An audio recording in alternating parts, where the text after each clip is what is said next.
Hey guys, welcome back to my channel. Today we're going to be talking about everything we know so far about the 14-inch MacBook Pro Apple is working on.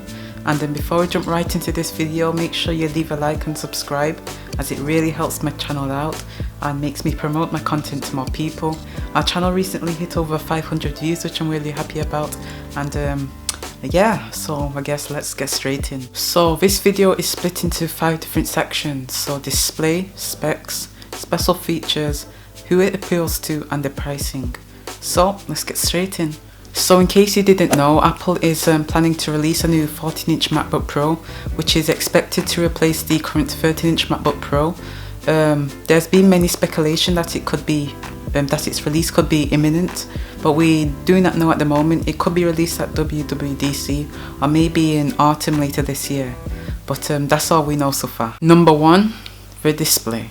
So according to the Apple Leak analyst Min-Chi Kuo, he is stating that the 14-inch MacBook Pro will include a mini LED display. So that's going to be something upgraded from the current LCD display on the 13-inch MacBook Pro. So there is a couple of advantages of a mini LED display over an LCD display.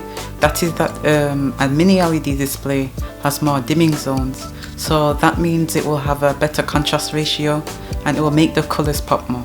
So in case you're wondering, Apple is not going to include an OLED display as they have some screen burning issues, and this is a pro level device, so obviously we're going to want the display to be as reliable as possible. So in case you didn't know what screen burning is, it's an issue where any images or icons left on the screen for a certain period of time, it will start to just stay prominent there. Obviously the 14-inch MacBook Pro is going to be a pro level device, so the screen will be on for longer periods of time than if it was on your phone. So it's obvious that Apple has to make this display as reliable as possible, and screen burning isn't an issue with mini LED displays.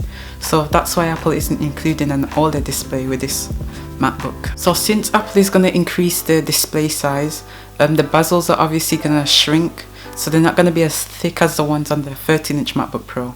So this will make the 14-inch MacBook Pro look much more futuristic. So in case you didn't know the differences between an OLED and an LCD display, an LCD display have been included on many devices from 2016 and older. So the main difference is that instead of having sharp blacks like on the OLED display, it will look a bit more grey or bluish, especially when you turn the brightness up. So that can ruin the contrast ratio, and the colours won't pop as well as if it was an OLED or a mini LCD display. So OLED displays are used on more modern flagships such as the Samsung Galaxy S20 and the iPhone 11 Pro Max. Number 2, the specs. So we don't really know the specs on the 14-inch MacBook Pro, but all we really know is that it's going to be much more efficient and more powerful than the 13-inch MacBook Pro, of course. So you may have heard a company called Intel, and that might be a sticker on your Windows laptops. So they have been making the CPUs for Apple's MacBooks. So you may know that Apple products such as the iPhone and the iPad have CPUs beginning with the letter A. So for example, the A12 Bionic or the A13 Bionic. So these processors are made by a company called ARM or ARM. So the upcoming 14-inch MacBook Pro may not be including ARM's processors. They're going to be including Intel's processors, but the 10th generation ones. So those are the latest processors made by Intel.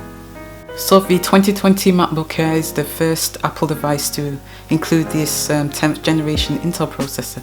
So as well as this, we should also expect to see a new cooling system on the 14-inch MacBook Pro. So probably a larger heatsink and with larger fans to dissipate the heat that can be created from the GPU and the CPU. One thing that is not really confirmed yet, but something that I hope Apple will include is a dedicated GPU on the 14-inch MacBook Pro. So that's something included on the 16-inch MacBook Pro. So if the 14-inch MacBook Pro was released with a dedicated GPU, that means things like games will have better graphics and they'll run much more smoother at high FPSs. So this would be also a benefit for video editors, especially if you're exporting 4K video. So none of this has been confirmed, by the way, but these are just features that I hope to see on the MacBook Pro when it's released. Number 3, special features. So we obviously know that this MacBook will have Touch ID, which was on the 13-inch MacBook Pro, but maybe not Face ID like on the iPhone. So the Touch ID sensor will be separate from the main touch bar, just like what we've seen Apple do with the 16-inch MacBook Pro. As well as this, we should also expect to see a physical escape key. I think Apple would definitely upgrade the keyboard from a butterfly keyboard, which if you didn't know was featured on the 13-inch MacBook Pro. And the butterfly keyboard has been known for having many issues due to any dust or crumbs getting underneath. It would break the keyboard, so that was a very big issue. But obviously with the scissor mechanism keyboard, you're not going to have any of these issues, so that makes the keyboard much more reliable. And also the butterfly keyboard also used to have very bad key travel, so the key travel is how far the key will go down when you press it. So if Apple adds these very reliable features when the 14-inch MacBook Pro comes out, it should be one of the most reliable laptops on the market. Number 4, who it appeals to. So in this section of the video, I'll be covering who this MacBook Pro appeals to the most. So when this 14-inch MacBook Pro comes out, I think this will be good for people who are like me, starting out a YouTube channel, as it's powerful enough for video editing, and maybe for students as well due to the smaller 14-inch size, which can actually fit in people's backpacks, unlike the 16-inch MacBook Pro. So this should be very convenient for most people, and it should be a perfect blend between the MacBook Air and the 16-inch MacBook Pro in terms of performance and size. I probably might even get this MacBook when it's released, or maybe for Christmas later this year. You never know.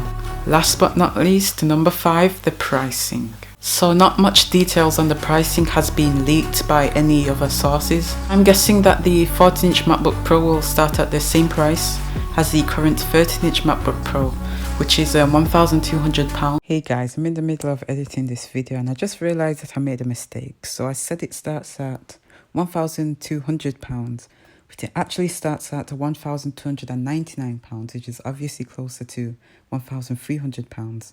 So, you know, just ignore what I said, which is the same in US dollars. So anyway guys, that pretty much wraps up discussing about everything we know about the 14-inch MacBook Pro. Make sure you leave a like and subscribe if you are new, so you don't miss out on any more content, as it really helps me out on my channel. I hope to reach 1,000 subscribers by the end of the year. Do you think we can do it? Anyway guys, stay safe and I'll see you in the next video. Peace.